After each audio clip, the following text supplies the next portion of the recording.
Assalamualaikum warahmatullahi wabarakatuh.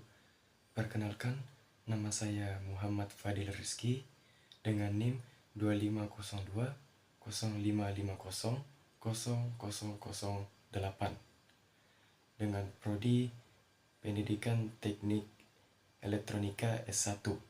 Dan pada video kali ini, saya akan membawakan beberapa materi yang telah kami pelajari selama 1 semester penuh. Selamat menonton, dan apabila sepanjang video ini suara saya agak serak, ya saya memohon maaf karena saya sedang flu. Dan ya, sekali lagi selamat menonton, dan semoga video kali ini dapat menambah wawasan kita semua.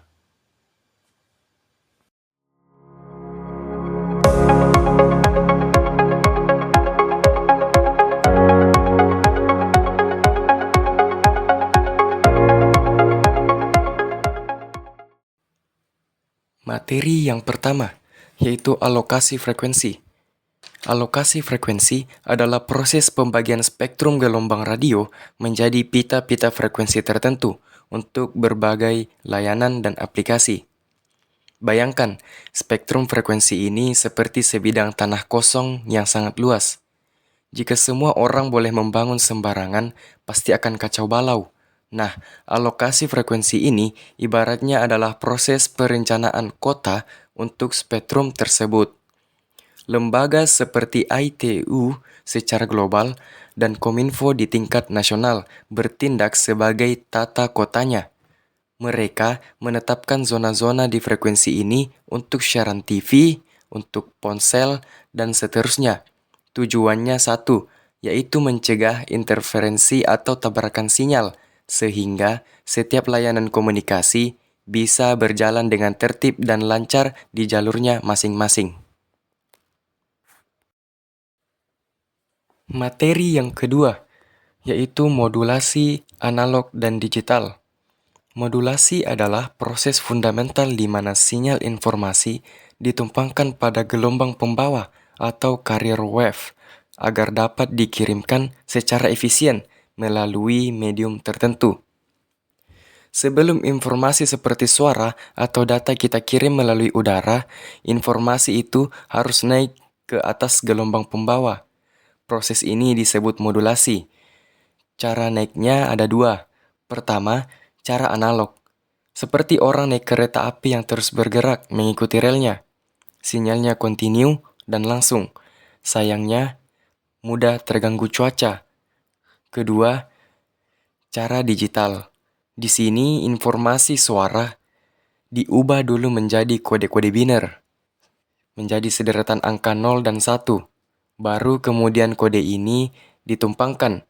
Ibaratnya kita mengirimkan sebuah pesan rahasia yang sudah dikodekan.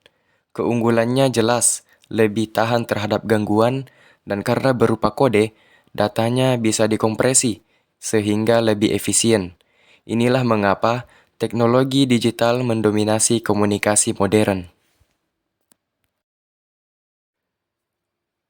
Materi yang ketiga, multiplexing dan demultiplexing. Multiplexing adalah teknik menggabungkan beberapa sinyal menjadi satu sinyal untuk ditransmisikan melalui sebuah saluran media bersama.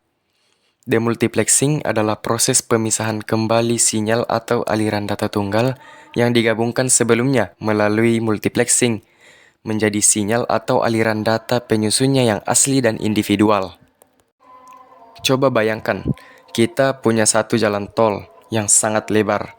Akan sangat tidak efisien jika satu mobil saja yang lewat.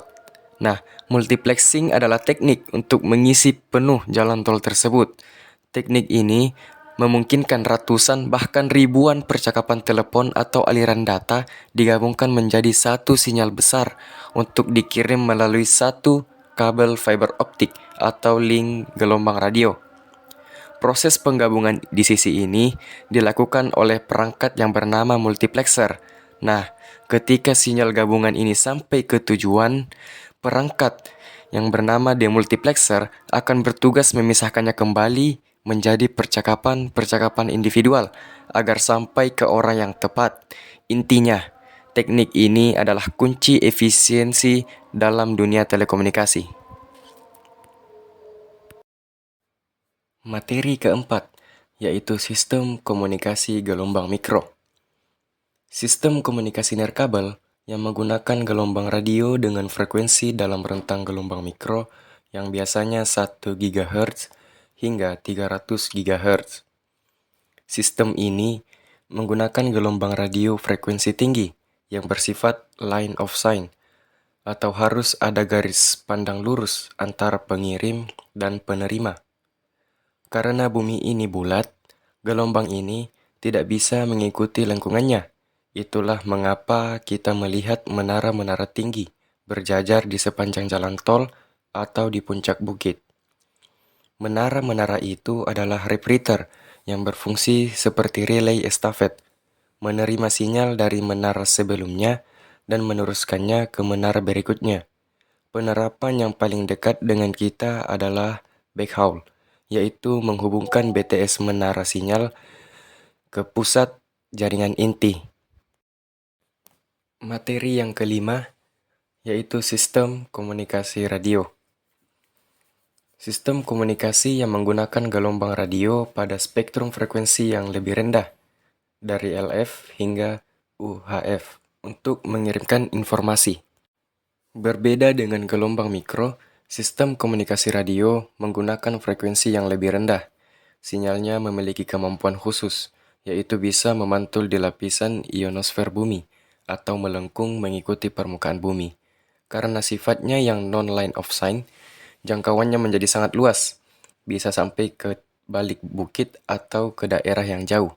Itu sebabnya radio AM dan FM di mobil kita tetap bisa menangkap siaran walaupun jauh dari stasiun pemancar.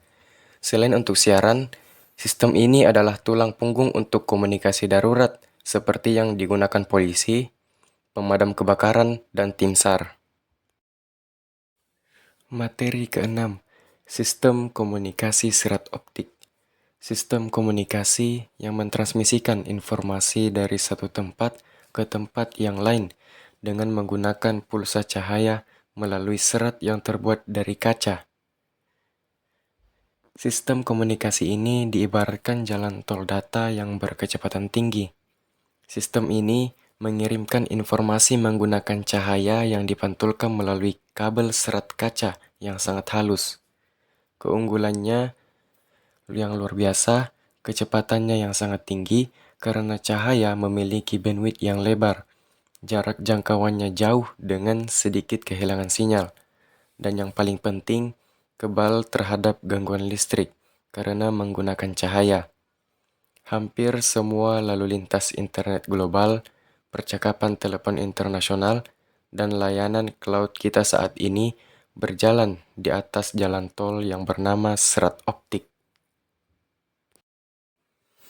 Materi terakhir atau materi ketujuh, yaitu sistem komunikasi satelit.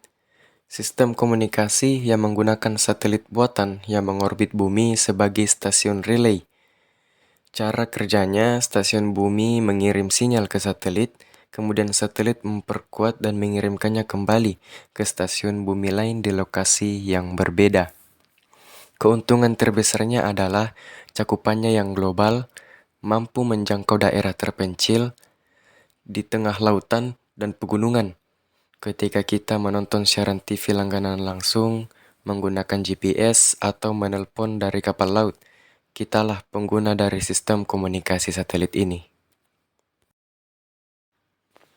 Ya, mungkin itulah tadi beberapa materi yang dapat saya sampaikan pada video kali ini.